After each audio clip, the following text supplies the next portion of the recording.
Each of us is thinking about the trips we've taken and the location we can't wait to see. Warm Caribbean waters, plush beaches, intriguing historical and cultural destinations are all essential components of any vacation worth thinking about. With its clean waters, warm climate, and stunning landscape, the Caribbean is among the most well-liked sailing destinations in the world. There are plenty of thrills to be enjoyed while cruising the Caribbean, from gorgeous beaches to energetic ports of call.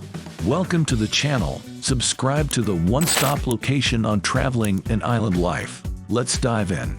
We'll take you on a tour of some of the most stunning and well-known locations in the Caribbean in this movie, from the Bahamas to the Virgin Islands. In addition to the well-known pink sands of Hobble Island and the remote paradise of Anegada, you'll come across some of the nicest beaches in the entire globe. In addition, we'll look at the ports of call that make the Caribbean such a distinctive and thrilling region. Each port has its own unique character and allure, from the colonial architecture of Old San Juan to the vibrant markets of St. Thomas. We'll offer pointers and suggestions on the finest sites to dock, the greatest eateries to try, and the best experiences to have while boating around the Caribbean, whether you're an experienced sailor or a first-time explorer.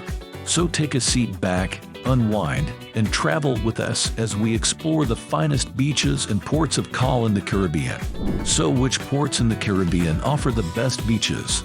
Although there are numerous nations and islands in the Caribbean, it might be challenging to choose where you want to go on vacation, because there is an island to suit every preference. The Caribbean is the perfect location for relaxation. White sand beaches and turquoise waters are seen around the Caribbean Sea. Some islands have rainforests and warm, dry weather, while others have mountain trails and coral beaches. St. Thomas. Up to 6 ships can dock at the modern cruise port of St. Thomas. With practically daily visits from ships, it is the most well-known port for cruise lines in the Caribbean. Ships land at Crown Bay or Havenside. The capital, Charlotte-Amalie, is surrounded by these 2 ports on either side. The port at Charlotte-Amalie is in a beautiful location, and the town has enough shops to tempt any visitor. Since it is in the USA, Americans are comfortable with the language, shopping, and currency. Many cruise passengers choose to visit St. John, which is close by and is mostly a national park with gorgeous beaches and great snorkeling, instead of taking one of the many open-air taxi trips available on the island. The best time to go sailing and snorkeling in St. Thomas is on a port day. Dive-related activities are ideal on the island because of the crystal clear water and several ancient shipwrecks. Smarten. On island in the Eastern Caribbean with 2 separate cultures, French and Dutch, is Saint Martin, which is on the Dutch side. The names of the 2 nations are spelled differently, with Saint Martin's having the French accent half-spelled. Although tiny ships anchor at Marigot, the French capital, the majority of large cruise ships dock at Philipsburg, the capital of Saint Martin. Although Saint Martin or Saint Martin is a small island, traveling between the 2 places takes a few hours.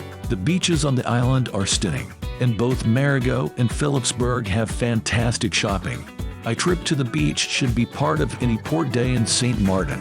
On the French side, Baie Orientale Orient Beach is the most well-known beach. The beach is stunning and offers some of the best cafes and restaurants, despite its well-known reputation for being attire-free.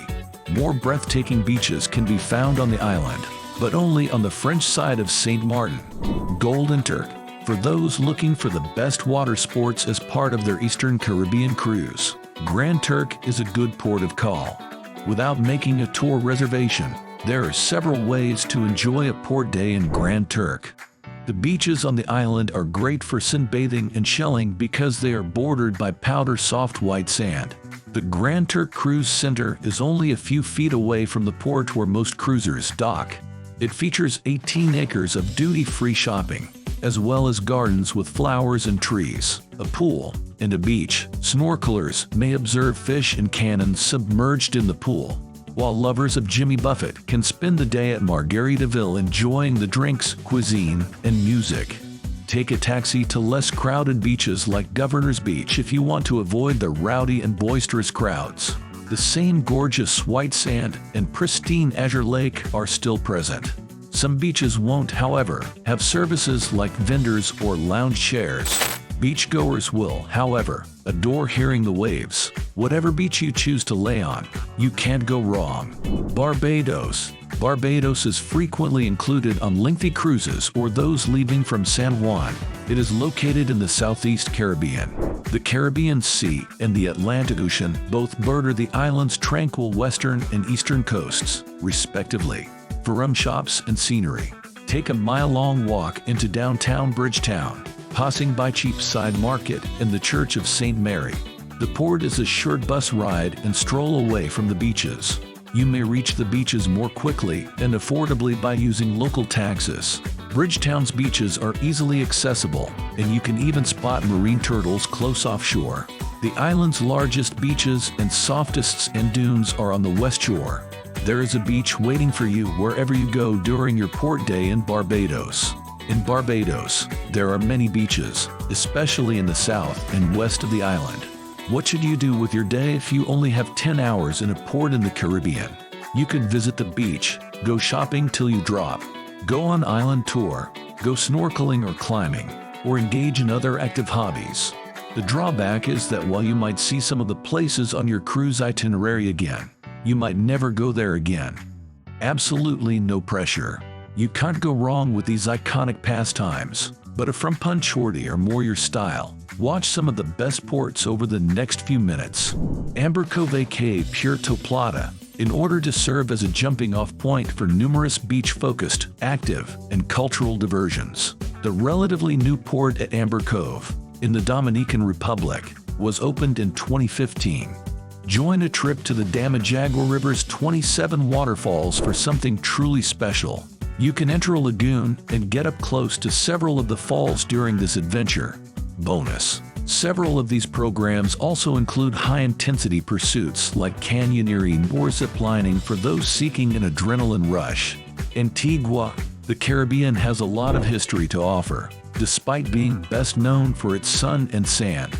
Nelson's Dockyard and Shirley Heights, both of which are relics of the island's British military heritage, are the historical features in St. John's, Antigua. These locations are often included in any full-day bus tour of the island, which frequently includes a beach stop and lunch. The two locations can typically be seen on a half-day excursion. Aruba, a trip that includes some beach time and stops at the island's top attractions, is one of the best ways to see Aruba. You'll pass past some of the desert island vistas and villages as you travel, as well as rock formations and lighthouses. Barbados. A tour of Harrison's Cave is a well-liked diversion in Barbados if you want to take a break from lazing on the beach. This limestone cavern is filled with stalactites, stalagmites, streams, and pools. During an electric tram trip, explore the cave network while listening to an educational tour guide's remarks. It should be noted that some lengthier, more adventurous excursions incorporate spelunking at the location or combine a trip to the cave with activities like off-road 4x4 island tours. Costa Maya. The Yucatan rainforest was used to carve out Costa Maya, a relaxed Mexican tourist destination with bars, restaurants, shops, and pools. While you can stay put and relax at the touristy complex or leave on one of the interesting side trips, like a journey to the enigmatic Chacoban Mayan ruins, many visitors choose to spend a carefree day on the neighboring beaches. There is a real village outside the fake one. Mahawal, a former fishing community, is easily accessible by cab or trolley and offers beaches, seaside restaurants, and stores. It is possible to visit Mahawal as part of an excursion, frequently in conjunction with activities like party bus rides or sailing. Dominica. The greatest way to discover Dominica, island in the southern Caribbean, is to go on an active tour. Home to more than 175 different bird species, countless waterfalls, and mountains rising to 5,000 feet, Dominica is a nature lover's heaven. Consider one that combines a tranquil soak in the Emerald Pool at a waterfall grotto with a short stroll through the rainforest to the Twin Trafalgar Falls. Montego Bay. The same water activities, beach breaks, and dolphin encounters are available in Montego Bay as they are in Ocho Rios. Consider taking a plantation trip at Rose Hall for something a little more authentically Jamaican. You'll go to an old plantation house, and some trips may also include a stop for some local shopping or beach going. Ocho Rios, climbing Dunn's River Falls, a 600-foot-long waterfall that empties into a pool beside the beach, is one of the most exciting things to do in Ocho Rios, Jamaica. A dolphin swim, time at the beach, or snorkeling are just a few activities you may combine with climbing the falls. Many more gorgeous sports and beaches encapsulate the paradise of Caribbean waters. Thank you for watching. Follow for more.